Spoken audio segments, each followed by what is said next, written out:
Side खबरों के लिए सब्सक्राइब करें फ्लेम मीडिया और उसके बाद बेल आइकन को प्रेस करें ताकि सबसे पहले आपको मिले एक्सक्लूसिव खबरें।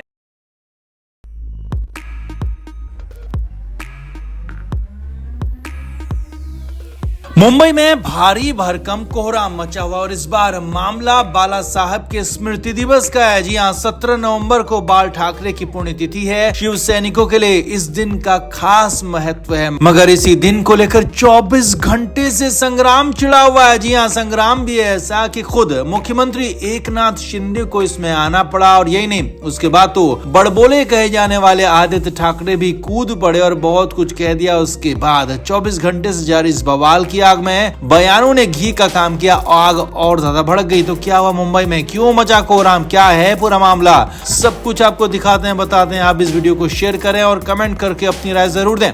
तो मुंबई में नया बवाल मचा हुआ, अफरा तफरी मची हुई है क्योंकि शिवसेना के दोनों गुटों में भयंकर लड़ाई एक बार फिर छिड़ी हुई है। अब वैसे तो ये लड़ाई पिछले 1.5 साल से चल रही है, मगर इस बार ये लड़ाई पूरी तरह से सड़क पर आ गई, लड़ाई बिगड़ गई है। इसकी वजह है बाल ठाकरे की विरासत। पूरा मामला आपको सिलसिलेवार तरीके से समझाते हैं। तो महाराष्ट्र में मुंबई में बाल ठाकरे की तूती बोलती थी। एक दौर में बाल ठाकरे से पूछे बिना यहाँ पत्ता भी नहीं हिलता था। अब बाल ठाकरे की 11वीं बरसी आई। 17 नवंबर 2023 को इस बरसी के लिए खास कार्यक्रम तय किए गए, लेकिन हैरानी यह हुई कि 17 नवंबर का इंतजार तक नहीं हुआ, बल्कि 17 नवंबर से एक दिन पहले यानी कि 16 नवंबर को ही मामला बिगड़ गया। खुद मुख्यमंत्री शिंदे गुट के लोग उन्हें श्रद्धांजलि देने दादर के शिवाजी पार्क से स्मारक पर पहुंचे और वहीं सीएम शिंदे भी बाल ठाकरे को श्रद्धांजलि देने पहुंचे। मगर यहीं पर दूसरे गुट यानी कि उद्धव गुट के समर्थकों ने भारी हंगामा कर दिया। गद्दारों वापस जाओ जैसे नारे लगा दिए, जबकि शिंदे समर्थकों ने कहा कि ये पार्टी हमारी है और ऐसे नारे लगाए, जिसके बाद हाथापाई तक की नौबत आई और बाद में पुलिस ने सभी को तीतर बीतर किया, इधर उधर किया। अब यहाँ तक तो ठीक था, मगर इसके बाद आया सीएम शिंदे की तरफ से बड़ा बयान। सीएम शिंदे ने साफ साफ कहा कि जब तक वो नहीं आए थे तो ठाकरे गुट का कोई नेता कार्यकर्ता वहां था ही नहीं, क्योंकि उन्हें बाला साहेब से लेना देना नहीं है। लेकिन जैसे ही मैं यानी कि सीएम शिंदे पहुंचे तो उसके बाद उन्होंने आरोप लगाया कि ठाकरे गुट के नेता कार्यकर्ता वहां पहुंच गए, खासा हंगामा खड़ा करने लगे, बवाल करने लगे, खूब नारेबाजी की। सीएम शिंदे ने कहा कि ये शर्म आनी चाहिए कि बाल ठाकरे के स्मृति दिवस पर ऐसी हरकतें कर रहे हैं। सीएम शिंदे ने कहा कि कोई बवाल ना हो इसके लिए मैं एक दिन पहले ही बाला साहब को नमन करने पहुंचा, मगर उस दिन भी नहीं छोड़ा गया। उस दिन भी उनके खिलाफ इस तरह की बयानबाजी हुई, इस तरह की हरकतें हुई।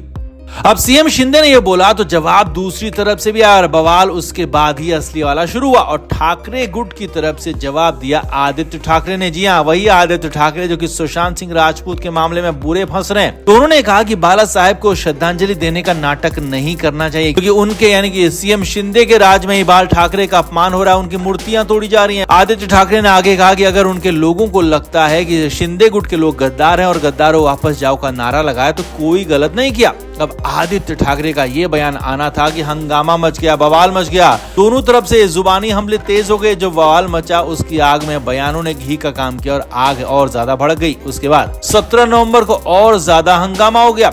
17 नवंबर को ठाकरे गुट के समर्थक और पार्टी नेता फिर बाल ठाकरे के स्मृति स्मारक पर गए और उन्हें याद किया, मगर यहीं पर शिंदे समर्थकों ने हंगामा कर दिया। कोई भी गुट एक दूसरे को छोड़ने के मूड में नहीं दिखा और खासा बवाल होता रहा। तो कुल मिलाकर बाल ठाकरे का स्मृति दिवस पूरी तरह से बवाल और प्रदर्शन की भेंट चढ़ गया। दोनों तरफ से दावे बहुत हुए, मगर सच यही है कि सिर्फ और सिर्फ बवाल हुआ, बाकी कुछ नहीं हुआ। तो आपका इस पर क्या कहना है कमेंट बॉक्स में आप जरूर बताएं। वीडियो को शेयर भी करें।